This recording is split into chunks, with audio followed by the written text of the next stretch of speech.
Les gens me demandent comment je vis avec un handicap.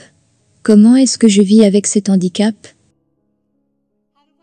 Comment je vis avec le syndrome d'Apert? La différence faciale? Quand les jambes et les bras ne fonctionnent pas bien? Et beaucoup d'autres défis. Pour moi, l'handicap est une tension plus profonde qui me dit que je ne suis pas acceptée. L'handicap me dit des choses horribles. Il me dit, je suis seule. Je suis différente. Je n'ai pas de valeur. Je suis faible. Il me dit que ma vie est sans espoir. L'handicap me ment. Et parfois, il est facile d'écouter et de croire. Parfois, je ne veux pas vivre avec un handicap. Parfois, je ne veux pas être ce que Dieu a fait de moi. Donc comment je vis avec cet handicap? Où me tourner? J'avais 12 ans quand j'ai commencé vraiment à me poser des questions. Mes parents et mon pasteur m'ont encouragé à continuer à me tourner vers la Bible. J'ai appris la parole de Dieu toute ma vie. Mais je continue à lui demander. J'ai toujours des questions, et il m'a montré des choses qui me manquaient. Cela m'a aidé à voir que Dieu dit la vérité. Alors je continue à l'écouter. Il a ouvert les yeux de mon cœur, et j'ai cru. J'ai confiance en lui, et en sa parole. Dieu m'a dit de belles choses. Écoutez. Dieu me dit qu'il a le contrôle sur toute chose dans le monde, y compris mon handicap. Tous nos handicaps. L'Éternel lui dit, qui a fait la bouche de l'homme, et qui rend muet, ou sourd, voyant ou aveugle? N'est-ce pas moi, l'Éternel?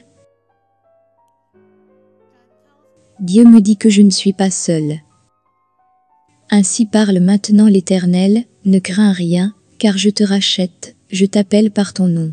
Tu es à moi. Si tu traverses les eaux, je serai avec toi. Et les fleuves, ils ne te submergeront point. Si tu marches dans le feu, tu ne te brûleras pas.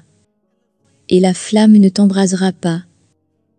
Car je suis l'Éternel, ton Dieu, le Saint d'Israël, ton Sauveur.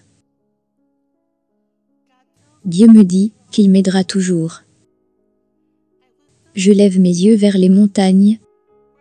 D'où me viendra le secours? Le secours me vient de l'Éternel, qui a fait les cieux et la terre. Il ne permettra point que ton pied chancelle. Celui qui te garde ne sommeillera point. Voici, il ne sommeille ni ne dort. Celui qui garde Israël. L'Éternel est celui qui te garde. L'Éternel est ton ombre à ta main droite. Pendant le jour, le soleil ne te frappera point, ni la lune pendant la nuit. L'Éternel te gardera de tout mal. Il gardera ton âme. L'Éternel gardera ton départ et ton arrivée, dès maintenant et à jamais. Dieu me dit qu'il m'a appelé pour son dessein. Nous savons, du reste, que toute chose concourt au bien de ceux qui aiment Dieu, de ceux qui sont appelés selon son dessein. Dieu me dit que rien dans ce monde n'est plus grand que de le connaître. Et même je regarde toute chose comme une perte, à cause de l'excellence de la connaissance de Jésus-Christ mon Seigneur.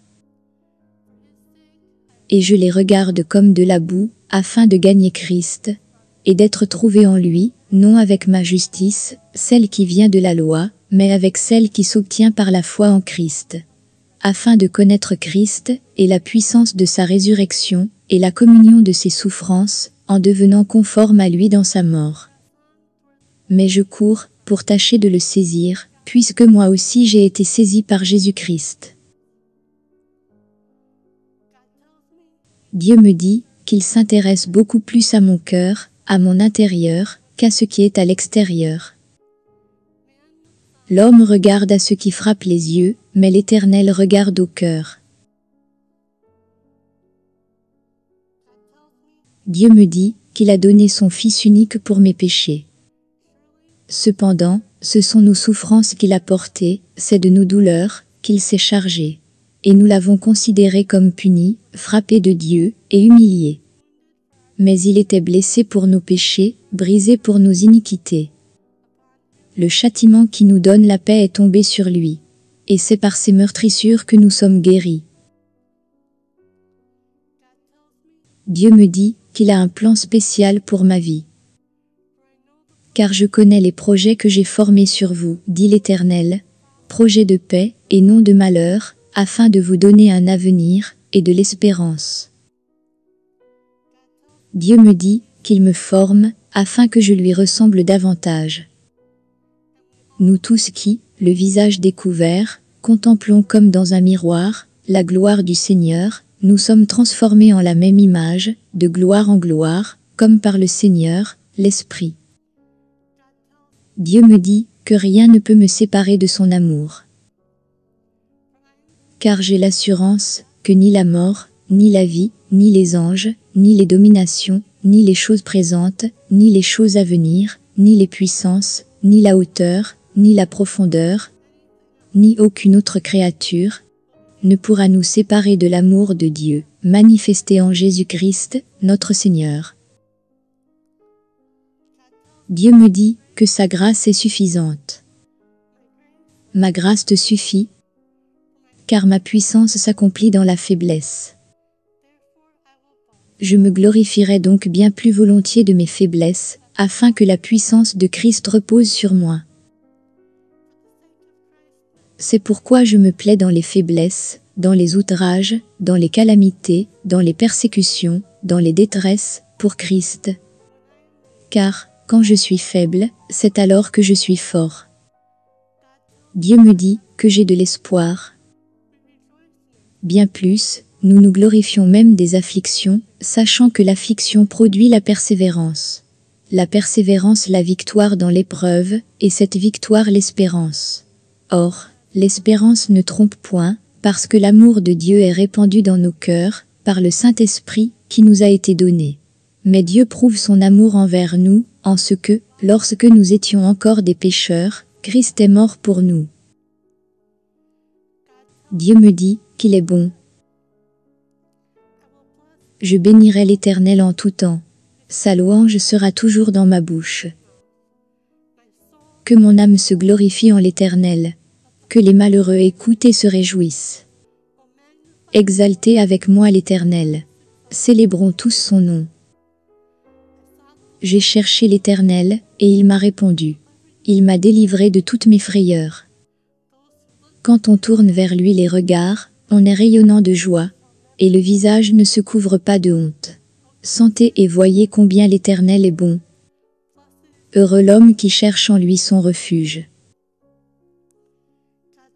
Dieu me dit, cette vie avec l'handicap est courte. Mais nous vivrons l'éternité avec lui. Nous portons ce trésor dans des vases de terre, afin que cette grande puissance soit attribuée à Dieu, et non pas à nous. Nous sommes pressés de toute manière, mais non réduits à l'extrémité. Dans la détresse, mais non dans le désespoir. Persécutés, mais non abandonnés. Abattus, mais non perdus. Portant toujours avec nous dans notre corps, la mort de Jésus, afin que la vie de Jésus soit aussi manifestée dans notre corps. C'est pourquoi nous ne perdons pas courage. Et lors même que notre homme extérieur se détruit, notre homme intérieur se renouvelle, de jour en jour. Car nos légères afflictions du moment présent produisent pour nous, au-delà de toute mesure, un poids éternel de gloire. Parce que nous regardons, non point aux choses visibles, mais à celles qui sont invisibles.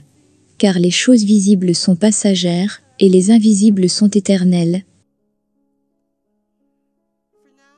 Pour le moment, je vis avec un handicap. L'handicap continue à me dire de vilaines choses.